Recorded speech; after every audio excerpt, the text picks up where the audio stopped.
यह कहानी है एक लड़के रोहित की जो बेहद गरीब परिवार से था। जब वो सिर्फ 6 साल का था उसकी मां चल बसी। उसके बाद उसका हर दिन बस उसके पिता के साथ गुजरता था। पिता एक स्टील फैक्ट्री में मजदूरी करते थे, कम तनख्वाह लेकिन बड़ा दिल। भूखे रहते, खुद कम खाते, लेकिन रोहित की स्कूल फीस समय पर भरते। अब रोहित 13 साल का था। इतनी छोटी उम्र में ही उसने घर संभालना सीख लिया था। हर सुबह 4 बजे उठता, खाना बनाता, फिर स्कूल जाता। उसका पिता फैक्ट्री चला जाता। जिंदगी कठिन थी लेकिन शिकायत कभी नहीं की। एक शाम जब पिता काम से घर लौटे तो देखा है झोपड़ी में धुआं ही धुआं था। रोहित ने गीली लकड़ियों से खाना बनाने की कोशिश की थी पर आग ढंग से नहीं जल पाई। धुआं आंखों में जा रहा था और रोहित खांस रहा था। पिता दौड़े, रोहित को बाहर लाए और बोले, बेटा ये क्या कर रहे हो? तुम्हारी आंखें लाल हैं, तुम खांस रहे हो।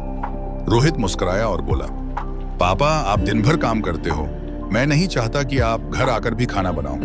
मैं स्कूल से जल्दी आता हूं, अब से खाना मैं ही बनाऊंगा। पिता की आंखों में आंसू आ गए। उस दिन पहली बार दोनों ने बाहर जाकर खाना खाया। वो एक छोटा पल था लेकिन उनकी जिंदगी में बड़ा जश्न।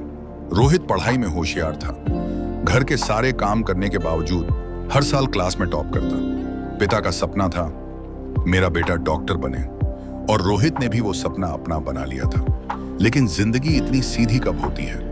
एक दिन फैक्ट्री में एक बड़ा लोहे का टुकड़ा उसके पिता के हाथों पर गिर गया। जख्म इतना गहरा था कि डॉक्टरों को दोनों हाथ काटने पड़े। 5 महीने बाद पिता घर लौटे। शारीरिक रूप से टूट चुके थे और अंदर से भी। मैंने तो बस तुम्हें डॉक्टर बनते देखना चाहा था, अब लगता है वो सपना भी मुझसे छिन गया है। रोहित ने उनका हाथ थामा और कहा, पापा आपका सपना अभी भी जिंदा है, मैं डॉक्टर जरूर बनूंगा, चाहे कितना भी संघर्ष क्यों ना करना पड़े। अब रोहित ने खुद को झोंक दिया। सुबह पढ़ाई करता, फिर स्कूल जाता और दोपहर के बाद घर घर जाकर साबुन बेचता। छोटा सा मुनाफा जिससे फीस भरे, खाना आए। शनिवार रविवार पूरे दिन साबुन बेचना। लेकिन एक हफ्ता ऐसा आया किसी ने कुछ नहीं खरीदा, ना पैसे थे ना खाना। उस दिन कॉलेज का एडमिशन फॉर्म भरने का आखिरी दिन था और उसके पास 500 रुपीस भी नहीं थे। शाम तक थक कर, हार मानकर वो एक आखिरी घर पर गया। सोचा साबुन ना सही, कम से कम खाना मांग लूंगा। एक महिला ने दरवाजा खोला। रोहित के चेहरे पर भूख और थकान साफ दिख रही थी। वो बोली, बेटा बहुत भूखे लग रहे हो, पहले ये बिस्किट खाओ, पानी पियो। फिर पूछा, तुम स्कूल नहीं जाते?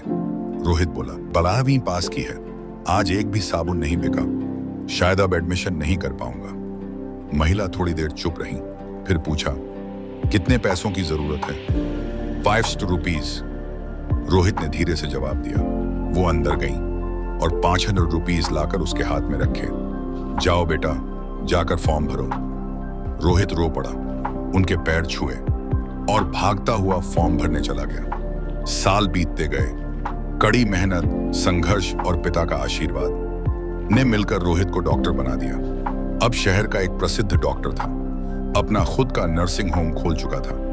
पिता की आंखों में गर्व छलकता था। एक दिन अस्पताल में एक वृद्ध महिला को लाया गया। टीबी के अंतिम स्टेज पर थी, एक फेफड़ा बिल्कुल खराब। रोहित ने तुरंत कहा, उन्हें अभी भर्ती करो, हम उन्हें बचाएंगे। जूनियर डॉक्टर ने कहा, सर उनका इलाज बहुत महंगा है, लगता नहीं वो अफोर्ड कर सकेंगी। रोहित मुस्कुराया और बोला, पैसा मायने नहीं रखता, जिंदगी रखती है, उन्हें इलाज मिलेगा सबसे अच्छा। 2 महीने तक रोहित ने खुद देखभाल की, दिन रात साथ रहा। आखिरकार महिला ठीक हो गई। जाने के दिन एक नर्स उन्हें भी एक लिफाफा लेकर आई। मैम ये आपका बिल है। महिला डर गई। अब मैं ठीक हूं, लेकिन इतना पैसा कहां से लाऊंगी? लिफाफा खोला और जो देखा हैरान रह गई। बिल की जगह एक चिट्ठी थी। आपका इलाज बहुत पहले ही चुका दिया गया था। उस दिन आपने एक भूखे बच्चे को 500 रुपीस दिए थे जो घर घर जाकर साबुन बेच रहा था। आज वही बच्चा एक डॉक्टर है और उसने आपकी जान बचाई है। ये इलाज नहीं, उस दिन की भलाई का छोटा सा तोहफा है। महिला की आंखों में आंसू भर आए। उसी पल रोहित कमरे में आया, धीरे से मुस्कुराया और बोला, जी हाँ मैम, वो बच्चा मैं ही था। उस दिन आपने सिर्फ पैसे नहीं दिए थे, आपने मुझे एक भविष्य दिया था।